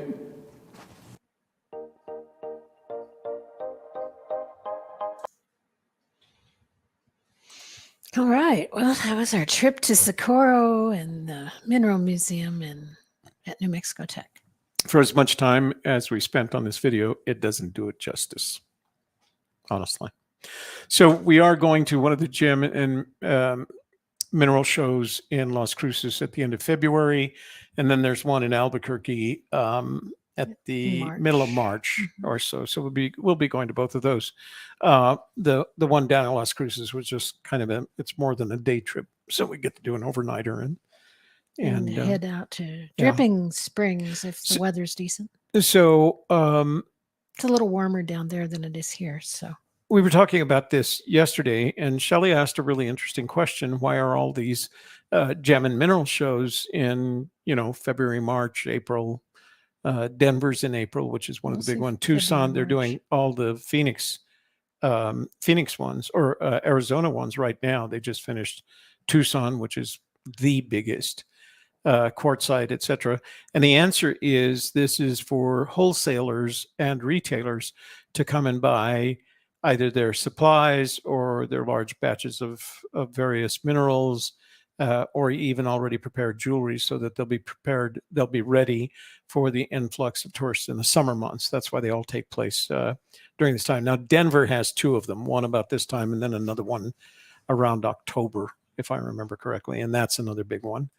We only used to get in Virginia, we only get one a year in downtown DC at the Coliseum. But here they're pretty active. Well, like I said, we'll see one in Cruces, we'll see one in Silver City, Deming, Albuquerque. There aren't any in Santa Fe. Santa Fe doesn't have any place big enough. And not only just the size of the number of people, because they'll have both wholesalers and retailers there, but they don't have the parking to support it, the hotels. I mean, Santa Fe is basically a artsy tourist town is what it is. So that's the one. It's hosted by the Heritage Museum. But you can see it brings together wholesale and resale dealers of both cut and uncut gemstones. And as you're walking down the aisles, depending on who you're buying from, you'll actually see boxes of, lapis, uncut, unpolished lapis lazuli, and you buy it by the pound, right? And then you decide however you're going to use it, whether you're going to cut it further, polish it further, turn it into jewelry or whatever. So that's why they're fun to go to, because you can get some good deals. They do have specimen sales. You'll see a lot of quartz specimens in all varieties. But if you want to buy some of the more semi-precious stones, the best place to get them is at the gem and mineral shows, because you'll get wholesale prices. You may not do anything with them. Some people will buy all the quartz that they need for a year, or all the turquoise that they need for a year at the gem and mineral show, and there's going to be a wholesaler there that can provide it to you by the pound. So it's a good place to visit. It's a good place to see all these things. And the one in Las Cruces includes entry to their museum as well. Right. So the Heritage Museum down in that area. So, and there's just some other things. Again, for us, we could make it a really busy weekend, but what we're going to do is we're going to drive down Saturday morning, spend Saturday afternoon at the Gem and Mineral Show, maybe Sunday morning at the Gem and Mineral Show, and then in the afternoon, if the weather's right, we'll go out to Dripping Springs to get some drone stuff done. So the place that we were talking about going and getting some pay dirt is called The Box. It's a canyon. It's a Bureau of Land Management recreational management area. I have a drone shot of, you guys may have seen the drone shot that I have it, but it's one of those areas that is geologically diverse. And of course, there's a wash that runs right through it that has water in it anytime it rains, heavy rains. And so there's always some potential that something of value is washed down from the sides of the mountain. It's a, what do they call it? They didn't call it a caldera. It's a split into volcano as a result of the different kinds of activity. So at first it was a volcano, and then another super volcano, and then a rift formed and ripped the two pieces apart, and that's where the wash goes through. So we were going to go down there, and we will eventually go down there and just collect some pay dirt that we can bring back and process for our other shows. We're going to be doing a little bit more of that on weekends and things like that. We've got a 60-degree day coming up on Sunday, so rather than sitting and watching football that I don't care about, I may head out. So All right. That was a fun trip. Yeah. It's a great museum. If that museum was any closer, I'd be there a couple of times a week, just, getting But if smarter. you're in the area, and a lot of times if you're in New Mexico and you want to see Bosque del Apache or the VLA or something that you're in that area for, then it's worth stopping in. Fort Craig's down in that direction as well. It's a little bit further. But there's a lot down there to visit, and it's like a lot of places in New Mexico, it's geologically diverse. And so there's lots of places to go rock hounding. Although I guess they should call it mineral hounding because it's not rock. They're minerals. Me. All right, guys. Thanks for joining us tonight. Any last thoughts? What are we going to do tomorrow? Tomorrow, Is Coulter still we're here? going to show our wash plant to Coulter, right? Right. So I bought a cleanup sluice from Coulter Young of miningmagnets.com, and I put it into a compact wash plant.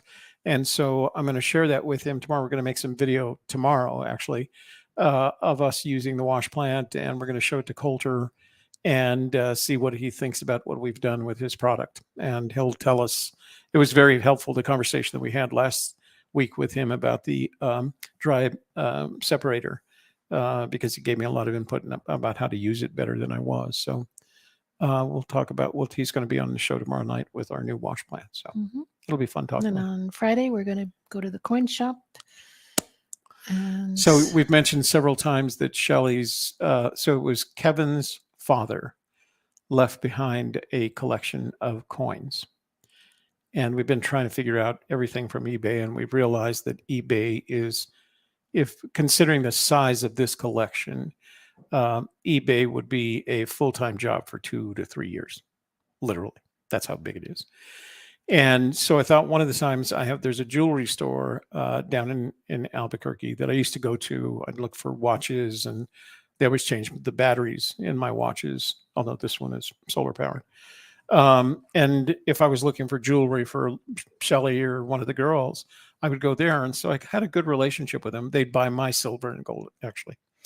So we went there and we thought, well, let's just ask them what they would do with this. And so we took some samples with us, and they got really excited. Like, how much of this do you have? And I said, truck full, That's what it boils down to. And they got really excited as they showed us the room and the people they would bring in to do all the evaluations and things like that. And basically, they take this, and in a day, they go through all of it, and they make you an offer. And it's based on $19 an ounce for silver. They don't think of it. And that's kind of what I worried about. Suppose we had some Morgan silver dollar that was at numismatic value twice what it was in silver value. They have people there that will separate those and add in the numismatic value for them. So that's what we're doing on Friday. We're spending the entire day there with a complete collection, and hopefully at the end of the day, Shelley can walk out of there with a check for all of that that's been kind of hanging around now for a while. Yeah, a while. And then Saturday we'll go to the museum in Albuquerque. Yeah, we're going to the Maxwell Museum of Anthropology in Albuquerque. It is, again, it's at the University of New Mexico, and it is the museum that's a branch of the New Mexico. But again, in terms of anthropology, it's one of the best in the state. So we're going to go there on Saturday and see what kind of what kind of trinkets we can get into. Maybe we hit that little mall with the little restaurants in it over there by the Hotel Albuquerque. Oh, that new shopping area? Yeah. Yeah, we'll go there for if it's not too busy. It's Saturdays. Saturdays it does get real busy. But Mama's Minerals is right across the street there. Yeah. So maybe we'll make a stop at Mama's Minerals as well. That's what you need, more minerals. Yeah. You can never have enough googly eyes and minerals. I think we have enough. Yeah, we probably have enough, don't we? All right, guys. Thanks for joining us tonight. We look forward to seeing you with us tomorrow night when we talk about gold.